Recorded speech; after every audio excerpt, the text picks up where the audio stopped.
지난 전교인 수련회 3일 동안에 여러분들이 아주 열심히 참여해 주시고, 그리고 먼 길이었지만 또 주일에 또 기쁜 마음으로 오셔서 너무나 감사하고 또 귀한 마음으로 섬겨주신 모든 분들에게 또 감사를 드립니다. 수련을 마치고 이제 개인적으로 좀 이번 수련회가 어땠는가를 좀 생각해 볼 때 굉장히 감사한 마음이 많이 들었습니다. 제가 늘 여러분들에게 말씀을 또 가르치고 또 전하면서 여러분들이 제 말씀을 좀 잘 듣고 있긴 한 건가, 이렇게 말씀을 아무리 드려도 자꾸 있는 것 같고 또 아무리 가르쳐도 이게 잘 안 되는 것 같아서 마음에 좀 불편할 때가 있었는데, 이번에 또 퀴즈를 하는데 아주 열심히 대답해 주시고, 또 마지막에요, 여기 마지막까지 남아 계신 분들은 아시겠지만 필기 시험을 봤습니다. 백지를 나눠주고 창세기부터 에스라, 느헤미야, 에스더서까지 한번 적어보십시오 했는데, 한 사람도 빠짐없이 그 종이에 한 칸 한 칸 채우시는 것을 보면서 굉장히 감격이 되고 또 참 보람이 되는 그런 시간이 되었습니다. 제가 여러분들에게 사진 하나 보여드릴게요. 이 사진은 우리가 마지막 날 예배 마치고 나서 이제 찍었던 사진이 이제 아래 크게 있는 사진이고, 그 위에 있는 사진은 어떤 사진인지 아십니까? 저희가 4년 전에, 그렇죠? 같은 장소에서 같은 시간에 찍은 사진입니다. 저 사진을 보니까 그래도 우리가 좀 성장을 했구나. 처음에는 이렇게 잘 모이지도 못하고 참 그랬는데, 이제는 어린아이들로부터 우리 소망의 어르신까지 참 열심히 참석해서 이렇게 교회가 아름다운 모습을 이뤄가는구나 하는 굉장히 뿌듯한 마음을 가지게 되었습니다. 여러분들께 진심으로 감사를 드립니다. 우리 교회는 매년 새해가 시작될 때마다 성경 일독을 약속합니다. 여러분 기억하시죠? 올해 초에도 제가 여러분에게 종이를 나눠드리고 하루하루 읽었던 분량을 체크하시고 마지막에는 여러분에게 시상하겠습니다, 이렇게 말씀을 드렸습니다. 벌써 9월이 이제 중반으로 치닫고 있는데 여러분 얼마나 성경을 읽으셨습니까? 대답을 잘 못하시네요. 성경은 지금으로부터 대략 한 3600년 전부터 기록이 되어진 하나님의 말씀입니다. 무려 1600년 동안 기록되어졌습니다. 그리고 동시에 지금 이 시간도 우리에게 들려주시는 하나님의 세밀한 음성이 바로 성경이기 때문에 교회가, 성도가 이 성경을 떼어놓고서는 결코 존재할 수 없다라고 말할 수 있을 정도로 우리에게는 굉장히 중요한 책이 이 성경입니다. 이 성경을 읽다 보면은 하나님이 얼마나 친절하신 분인지를 우리가 알게 됩니다. 우리가 이 성경을 읽다 보면은 하나님이 얼마나 위대하신 분이시고 전능하신 분이시고 지금 이 자리에도 우리와 함께 하시는 참으로 감당할 수 없는 은혜 하나님이라는 사실을 우리가 읽을 때마다 느끼게 됩니다. 그런데 우리는 성경을 대할 때 잘못된 이해를 가지고 있습니다. 하나님께서 당신의 말씀을 성경에 기록하시고 그 이후로 수천 년 동안 침묵하고 계시다는 그러한 이해입니다. 그래서 어떻게 생각하냐면은 마치 성경은 하나님의 유언장과도 같다, 이렇게 이해를 하고 마는 것입니다. 하나님이 더 이상 우리에게 말씀하지도 않으시고 또 그 성경은 수천 년 전에 기록이 되어진 말씀이기 때문에 지금 우리와는 관련이 없다, 이렇게 여겨버리고 그냥 성경을 덮어버리는 것입니다. 이 모든 것들은 잘못된 이해입니다. A.W. 토저 같은 경우는 이런 말씀을 하셨어요. 일반적인 그리스도인들은 그들의 마음을 불편하게 하지 않을 정도로 멀리 떨어진 곳에서 저쪽을 바라보고 계시는 하나님을 믿고 있다. 하나님이 여전히 살아계시고 지금 우리와 함께 하시는데, 그것이 성도들에게 무의식적이든 아니면 의도하여서 그렇게 하였던 간에 그 귀한 말씀에 생각과 마음을 두지 않는다는 것을 직접적으로 표현해주고 있습니다. 저는 이 말씀이 충분히 공감이 가는 말이라고 생각합니다. 하나님께서는 지금도 여전히 우리의 간절한 기도를 들으십니다. 여러분 믿으십니까? 아멘. 지금도 우리에게 끊임없이 말씀하세요. 여러분 믿으십니까? 아멘. 어쩔 때는 하나님 좀 수다쟁이가 아니신가 라는 생각이 들 정도로 듣지 못하고 귀를 막아버린 우리들을 향해서 하나님은 여러 가지 방법으로 끊임없이 말씀해 주십니다. 그래서 영원토록 우리와 함께 살기를 원하는 하나님의 마음이 말씀을 통해서 우리가 느끼게 되는 것입니다. 이처럼 하나님께서는 우리 모두를 구원하시기 위한 완전하고 충분한 진리의 말씀을 성경에 기록하셨고, 또 그냥 그 기록된 말씀을 주셨을 뿐만 아니라 그 기록된 말씀이 살아있고 운동력이 있어서 때론 좌우에 날선 어떤 검보다도 예리하여서 무뎌진 우리들의 혼과 영과 골수와 관절을 찔러 쪼개고 여전히 우리들의 마음의 생각을 낱낱이 드러내기도 하십니다. 이게 바로 살아계신 하나님의 말씀이 증거하고 있는 것입니다. 이런 면에서 본다면은 이번 수련회 기간 동안 우리가 구약의 역사를 처음부터 끝까지 함께 살펴보았다는 것은 굉장히 큰 의미가 될 수 있습니다. 그런데 여러분 어떠십니까? 성경을 한번 전체를 우리가 잘 이렇게 자세하게 내용들을 좀 짚어보니까 이제 뭔가 좀 성경이 좀 이해되어지고 또 관심도 또 되어지는 것이 사실입니다. 여러분 성경 큰 그림을 우리가 그린 거예요. 이제 우리가 할 일은 무엇이겠습니까? 이 큰 그림 위에 세세하고 디테일한 그림들을 그려나가는 것이 바로 이제 우리가 해야 될 일인 것입니다. 오늘 본문은 이 수련회 기간 동안에 여러분이 제게 주셨던 질문 중 하나이고, 물론 성경을 읽다가 만나는 어려운 내용 중에 하나입니다. 굉장히 큰 마음을 먹잖아요. 그 창세기를 열었어요. 창세기를 열심히 읽고 출애굽기를 읽다가 멈칫하게 되는 부분이 바로 오늘 성경 말씀입니다. 하나님께서 모세에게 말씀하여 주시는 내용이에요.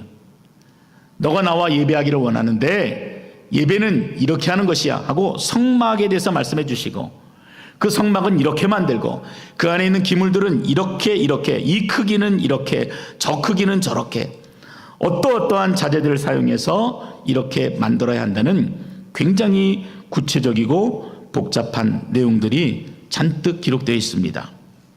그래서 성경 통독을 읽다가 이 정도쯤 오게 되면은요, 아이고 모르겠다 하고 탁 덮어버리게 됩니다.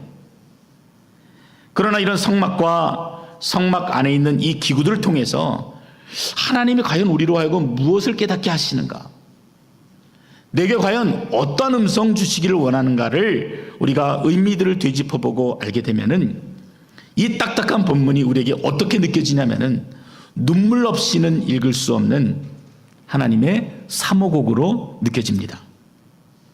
오늘 본문은 한마디로 성막과 그 기구들 중에서 가장 중요한 부분을 말씀하고 있습니다. 여러분이 이 그림에서 보는 것처럼요, 이것은 성막이에요. 겉에는 크게 텐트가 둘러져 있고 안에는 또 다른 천막이 둘러져 있습니다. 저 성막 안에는 성소와 지성소라는 특별한 공간이 구별되어져 있습니다. 근데 그 지성소, 성막의 가장 깊은 곳, 저곳이 바로 하나님이 계시는 그곳이라고 말하고 있는데, 바로 그곳 안에 있는 작은 궤, 저 궤를 바로 오늘 본문이 말하고 있습니다. 바로 이러한 모양으로 되어 있습니다. 350만 명의 이스라엘 백성들이 430년 애굽 종살이를 청산하고 광야 생활을 할 때 하나님께서 모세를 통해서 이 성막을 어떻게 만들어야 하는지, 그리고 어떻게 하나님 앞에 예배하며 절기들을 지켜나가야 하는지에 대해서 말씀해 주십니다. 자, 본문을 찾아보니까 그냥 이렇게 대충 보아도요, 25장부터 31장까지 무려 7장에 걸쳐서 굉장히 구체적으로 말씀해 주십니다. 아이고, 성경에 적을 것도 많을 텐데 뭘 그런 것까지 구체적으로 적습니까?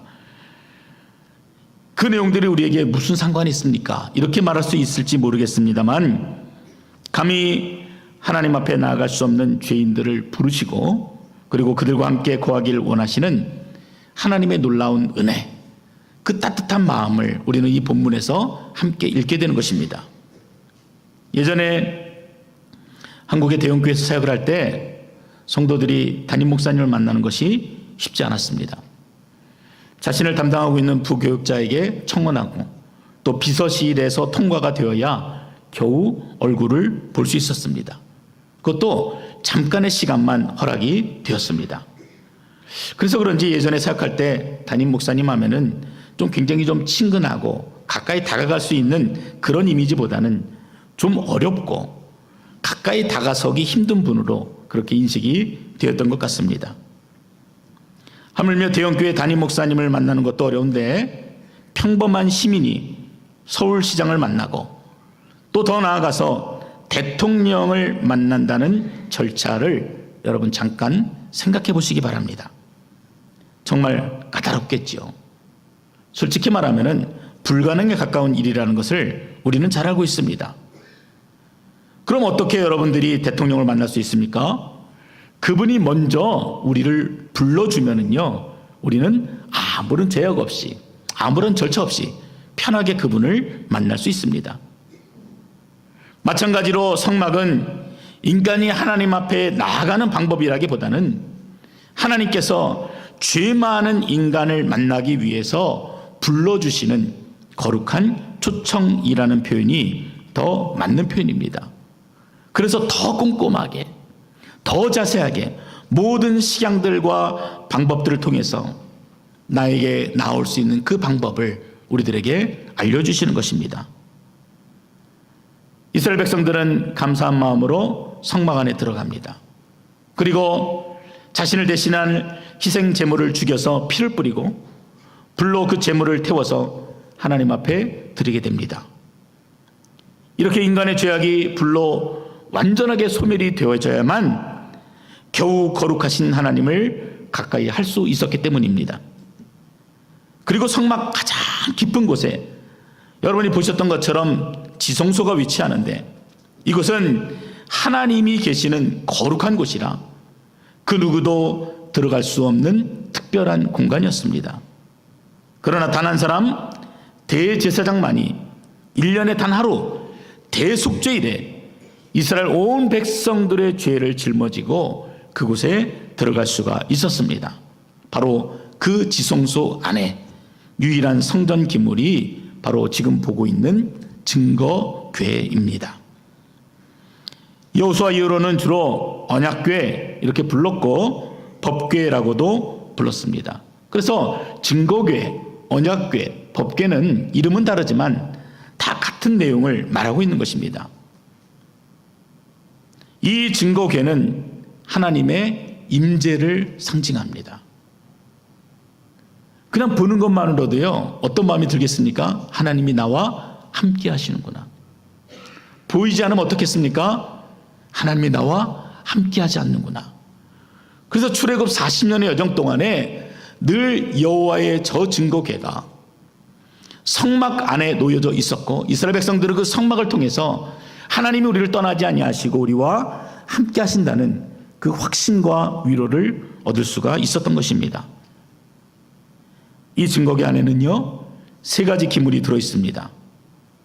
모세의 형인 아론의 지팡이가 담겨져 있고 10계명이 새겨져 있는 돌판이 있고 마지막으로 광야 생활 동안에 이스라엘을 먹이셨던 만나가 항아리에 들어가 있었습니다. 아마도 이 법궤가 지금까지 실물로 전해졌다면 얼마나 좋을까. 굉장히 값어치 있고 참 뿌듯한 일이 될 터인데 이런 생각도 합니다만 한국인들의 기질상 하나님보다는 법궤에 더 신적인 의미를 두고 숭배할 것이기에 하나님께서 지금도 우리에게 감추어 두고 보여주지 않으시는구나 하는 생각을 가지게 됩니다. 그러나 그 각각의 기물들이 어떤 의미를 가지고 우리가 어떻게 그러한 기물들을 마음에 두어야 하는지 생각하는 것은 굉장히 중요하고 가치 있는 일이라 할 수가 있습니다. 물론 학자들마다 다양하게 이 의미들을 해석하고 있지만 이 3가지 기물이 가지고 있는 공통점은 인간의 불순종과 아주 밀접하게 관련이 되어져 있다는 것입니다. 먼저 아론의 쌍난 지팡이는 민수기 16장이 배경이 됩니다. 하나님께서 모세와 아론을 세우셨죠. 그래서 이스라엘을 이끌도록 광야의 이스라엘 백성들을 가나안까지 인도하도록 하나님께서 맡겨주셨습니다. 근데 16장에 보면은 고라와 아비람들이 이 모세의 리더십에 대해서 반역을 하게 됩니다. 쉽게 말하면 이런 말이에요. 나도 자격이 있는데 왜 저런 사람을 우리 앞에 리더로 세워서 왜 우리를 통치하게 하는가, 지도하게 하는가, 불만을 가졌던 것입니다. 그 결과 어떻게 되었습니까? 하나님은 모세를 시켜서 고라에 속한 자들이 향로를 가지고 올라오게 합니다. 그 숫자가 250명이었다. 그렇게 기록이 되어 있어요. 이 숫자는 다시 말하면 모세와 아론의 리더십에 반기를 들은 숫자입니다. 결국 하나님께서는 모세에게 반역한 자들, 즉 하나님께 반역한 자들을 땅의 입을 열어서 삼켜버리시고 분양하는 250명의 반역자들을 불살라버리셨습니다. 이쯤 되면 이스라엘 백성들이 정신을 차리고 모세와 아론의 권위에 굴복할 만한데 이스라엘 백성들은 거기에 그치지 않았습니다. 민수기 16장 41절에 보면은 이튿날 이스라엘 자손의 온 회중이 모세와 아론을 원망하여 이르되 너희가 여호와의 백성을 죽였도다. 하나님의 그 두려움을 깨닫지 못하고 오히려 모세와 아론을 향해서 너희가 사람을 죽였다라고 원망하고 있는 것입니다. 이때 하나님이 각 이스라엘 12지파에게 지팡이를 가져오라고 합니다. 그리고 저 증거궤 앞에 12개의 지팡이를 놓습니다. 그리고 다음날 살펴보니까 다른 지팡이는 아무런 변화가 없는데 아론이 들고 왔던 그 지팡이에만 살구꽃이 피고 열매가 맺히는 놀라운 광경을 보게 된 것입니다. 물론 이 일로 인해서 아론이라고 하는 한 사람이 가지고 있는 그 리더십이 분명하게 드러나는 결과이기도 합니다. 그러나 또한 우리가 느껴야 될 것은 생명이 없는 죽은 지팡이에서 새로운 생명이 시작되었던 것처럼 아무 소망 없는 이스라엘 백성들, 아무런 기대할 것 없는 바로 우리들에게 하나님의 새로운 생명의 역사가 시작되었다는 것을 우리는 함께 볼 수 있어야 합니다. 여러분 그런 마음이잖아요. 내가 너를 살릴 거야. 가망 없는 너를 살릴 거야. 나의 뜻에 반역하는 너라도 내가 나의 의지를 가지고 내 뜻을 가지고 내가 너를 사랑함으로 이 죽은 나무에 싹이 돋았던 것처럼 너를 반드시 살리겠다는 하나님의 의지를 우리가 함께 보게 되는 것입니다. 그래서 우리들은 이 아론의 지팡이를 생각할 때마다 두 가지를 기억해야 합니다. 아, 그렇구나. 이렇게 어처구니 없을 정도로 불순종하는 존재가 우리구나.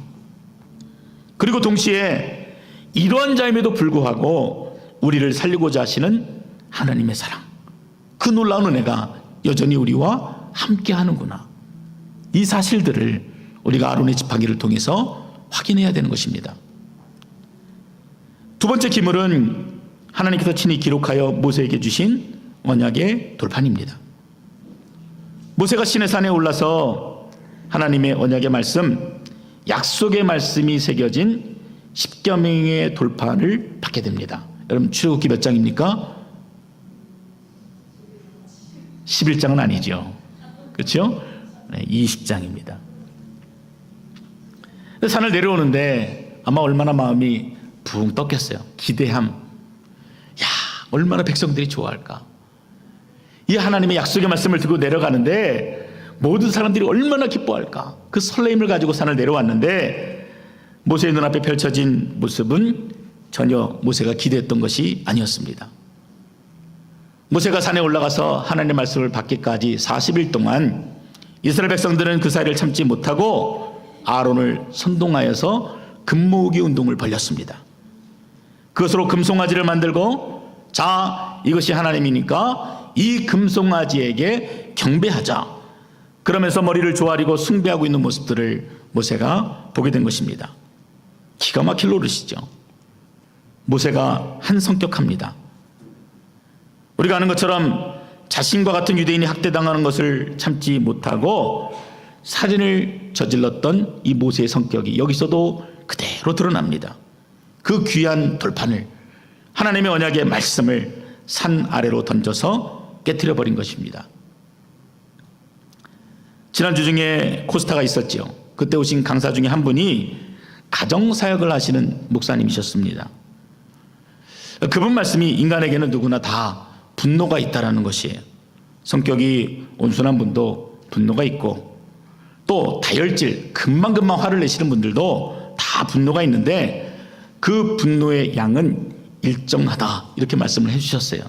여러분, 제가 좀 험한 말을 할 텐데 여러분들이 이해하고 좀 들어주세요. 기억하기 쉽도록 아마 그분이 만드신 단어 같아요. 그래서 지랄 보존의 법칙이라고, 사람들 마음에 이러한 분노가 다 있다는 거예요. 근데 어떤 사람들은 이것을 한순간에 폭발해서 드러내기도 하고, 어떤 사람들은 그것을 꾹꾹 참았다가 조금씩 분출하기도 하고, 그러나 누구나 마음속에는 다이처럼 분노가 존재하는 것입니다. 아마도 모세는 한순간에 모든 분노를 쏟아내는 그런 사람이었던 것 같습니다. 그리고 나서 34장에 보면은 모세가 하나님으로부터 다시 계명의 돌판을 받게 됩니다. 그 돌판이 바로 여호와의 법궤 안에 놓여지게 된 것입니다. 이 돌판을 볼 때 이스라엘 백성들과 오늘 사는 우리들이 무엇을 깨달아야겠습니까? 언약의 말씀을 하나님께서 친히 주셨음에도 불구하고 이 약속의 말씀을 66권의 생명의 말씀을 우리에게 분명히 주셨음에도 불구하고 여전히 그 말씀들을 어기며 살아가는 불순종의 모습을 볼 수 있어야 합니다. 출애굽기 20장에 10계명이 나오지요. 10계명 중에서 인간과 인간 사이에 지켜야 할 6가지 계명을 제외한 나머지 4계명이 있습니다. 이 4계명은 하나님과 인간 사이에 지켜야 될 언약입니다. 너는 나 외에 다른 신을 두지 말라. 나를 위하여 어떤 형상이든지 만들지 말라. 하나님의 이름을 망령되이 일컫지 말라. 안식일을 기억하여 거룩하게 지키라. 그런데 이스라엘 백성들은 그새를 참지 못하고 이 모든 계명을 한순간에 모조리 다 어겨버린 것입니다. 그 불순종이 그 돌판에 새겨져 있는 것입니다. 그럼에도 다시 돌판을 우리에게 주신 이유가 여러분 무엇이라고 생각하십니까? 돌판이 깨졌다고 해서 그 언약이 취소되는 것이 아니라 그 언약은 피로 맺은 생명의 언약이므로 내가 그 언약을 끝까지 이루겠다, 이렇게 말씀하시는 하나님의 굳은 의지가 함께 담겨 있는 것입니다. 여러분, 이 말씀이 얼마나 우리에게 위로가 됩니까? 나는 이 말씀을 알고도 듣고도 행하지 아니하고 너무나 부끄러운 모습으로 또 주일에 이렇게 나와서 예배를 드리지만 그럼에도 하나님은 그 마음을 바꾸지 아니하시고 나와 맺은 그 언약을 영원토록 지키시겠다고 하는 그 굳은 의지를 십계명 돌판을 통해서 우리에게 말씀해 주고 있기 때문에 그렇습니다. 마지막으로 여호와의 법궤 안에 있었던 세 번째 기물은 만나 항아리입니다. 이스라엘 백성들이 광야에서 먹을 것이 없었을 때 하나님께서 그들에게 하늘에서 만나를 내려주셔서 그들이 양식으로 삼아 그 배고픔을 해결했던 바로 그 만나를 담아둔 항아리를 그 법궤 안에 두었던 것입니다. 출애굽기 19장 33절에 보면은 또 모세가 아론에게 이르되 항아리를 가져다가 그 속에 만나 한 오매를 담아 여호와 앞에 두어 너희 대대로 간수하라. 근데 여러분, 왜 다른 것도 아닌 음식을 그 귀한 법궤에 넣으라고 하셨다고 생각하십니까? 이스라엘 백성들이 광야 40년 동안 하늘에서 내리는 만나를 먹었다는 것을 기념하는 것만이 아닙니다. 출애굽기 19장에 보시면 이스라엘 백성들에게 일용할 양식, 무슨 말이에요? 오늘 하루 먹을 양식만 거두라고 하셨는데 이들은 또 불순종했습니다. 더 많이 거두어 남겨두었다가 다음 날 먹으려고 하는 어리석은 모습들을 보게 됩니다. 안식일에 거두러 가지 말라고 했는데 거두러 갑니다. 바로 이런 불순종의 모습들이 그 만나 담긴 항아리, 그 법궤 안에 있는 기물을 통해서 우리에게 보이는 것입니다. 우리는 어떻습니까? 우리가 살면서 얼마나 많은 것들을 쌓아두고 사는지 버려도 끝이 없는 이삿짐을 보면은 잘 알 수가 있습니다. 저희 아버님이 생전에 그러셨습니다. 집안이 넉넉지 못해서 자주 이사를 다녔는데 어머니는 집이 좁아서 이사를 할 때마다 필요 없는 물건들을 내버리셨는데 그것도 아버지께서 뭐라 그러실까봐 멀리까지 가서요 쓰레기통에다 버리셨는데 아버지는 또 굳이 그것을 또 찾아서 들고 오셨던 기억이 있습니다. 저를 보아도 그래요. 이런저런 좋은 볼펜을 가지게 되면은요 아까워서 잘 쓰지를 못합니다. 그래서 가만히 모아두었다가 결국은 잉크가 말라서 쓰지도 못하고 버리는 것이 태반입니다.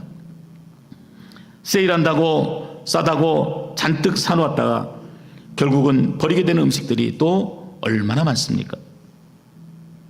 이러한 욕심들이 우리가 살면서 모아둔 만나가 아니겠습니까?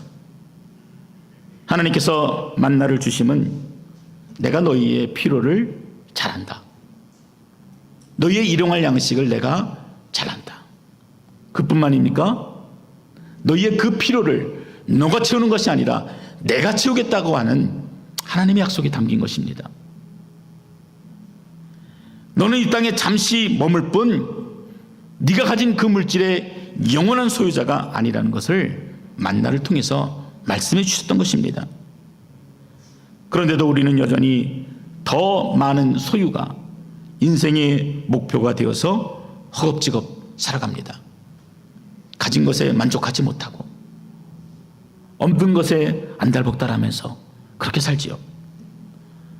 그래서 우리는 이 만나 항아리를 생각할 때마다 우리의 끝없는 욕심과 말씀에 대한 불순종을 회개해야 합니다. 인생의 주인이신 하나님을 인정하지 못하고 사는 것, 그 탐욕스러운 삶에서 돌이키지 못하고 사는 것, 그것을 회개할 수 있어야 합니다.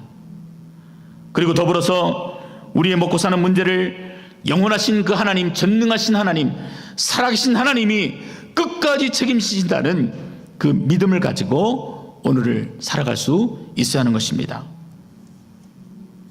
사랑하는 성도 여러분, 오늘 우리가 함께 살펴본 이 언약궤는, 그리고 그 안에 담겨진 세 가지 기물은 결코 우리의 잘남이 아니었습니다. 우리의 성공이 아니었어요. 우리의 뛰어난 업적도 아니고 우리가 만들어 놓은 결과도 아니었습니다. 후손들에게 전해주고 싶은 그 무엇도 아니었고 교회 빌딩도 아니었고 많은 성도의 숫자도 아니었습니다. 하나님의 끝없는 사랑과 그 사랑에 끊임없이 불순종하는 우리들의 자화상을 그 기물을 통해서 보았던 것입니다. 오늘 본문은 여기서 끝나지 않습니다. 마치 하나님께서는 야, 내 사랑이 그 정도가 아니야. 내가 더 보여주고 싶어. 내가 너희를 얼마나 사랑하는지, 내가 너희를 얼마나 귀하게 여기는지 내가 너에게 말해주고 싶어. 마치 이런 말씀처럼 17절부터 22절까지 또 다른 이야기를 펼쳐 놓으십니다. 17절부터 22절까지의 이야기는 그 증거궤를 덮고 있는 뚜껑에 대한 설명입니다. 이 뚜껑은 한마디로 우리의 그 일그러진 자화상을 거룩한 예수의 보혈로 덮으라. 내가 덮었다. 더 이상 기억하지 않겠다 하는 하나님의 그 측량할 수 없는 사랑이 담겨져 있습니다. 언약궤 뚜껑은 순금으로 쳐서 만듭니다. 그리고 그 속죄소 위에는 두 천사를 금으로 쳐서 만들어 올려놓았습니다. 그 뚜껑의 이름이 무엇인지 아십니까? 시은소예요. 하나님의 은혜가 베풀어지는 장소, 그러한 뜻입니다. 다른 말로는 속죄소입니다. 영어로는 뭐라고 되어 있어요? mercy seat이에요. 하나님의 은혜가 있는 자리예요. 그 어떤 죄라도, 그 어떤 불순종이라도 내가 다 덮고 다 사여준다는 그 귀한 화해의 메시지가 저 보잘것없는 뚜껑에 나타나 있는 것입니다. 여러분, 그런데 어떻게 우리가 이 말씀을 읽으면서 감동이 안 될 수가 있어요? 감동이 되죠. 눈물이 나죠. 로마서 8장 1절의 말씀처럼 누구든지 예수 그리스도를 믿으면은 결단코 정죄함이 없다. 그것이 무엇이든 다 덮고 기억도 하지 않으신다는 그 하나님의 단호한 결단이 강물처럼 우리의 불순종을 덮고 있는 것입니다. 여러분 어떠십니까? 여전히 성경 말씀이 까다롭고 이해하기 어려운 책입니까? 일부분은 맞습니다. 그러나 우리가 조금 더 관심을 가지고 말씀을 읽고 알려고 하고 애쓸 때 그 말씀 한 절 한 절이 우리에게 사랑으로 다가옵니다. 은혜입니다. 알면 할수록 그 사랑의 깊이와 넓이에서 헤어날 수가 없습니다. 그 사랑이 오늘 저와 여러분을 불러주셨음을 믿으시기 바랍니다. 야곱이 하란으로 가던 중에 한 돌을 가져다가 베개를 삼고 노숙합니다.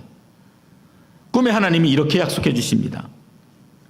꿈에 본즉 사닥다리가 땅 위에 서 있는데 그 꼭대기가 하늘에 닿았고 또 본즉 하나님의 사자들이 그 위에서 오르락 내리락 하고 또 본즉 여호와께서 그 위에 서서 이르시되 나는 여호와니 너의 조부 아브라함의 하나님이요 이삭의 하나님이라.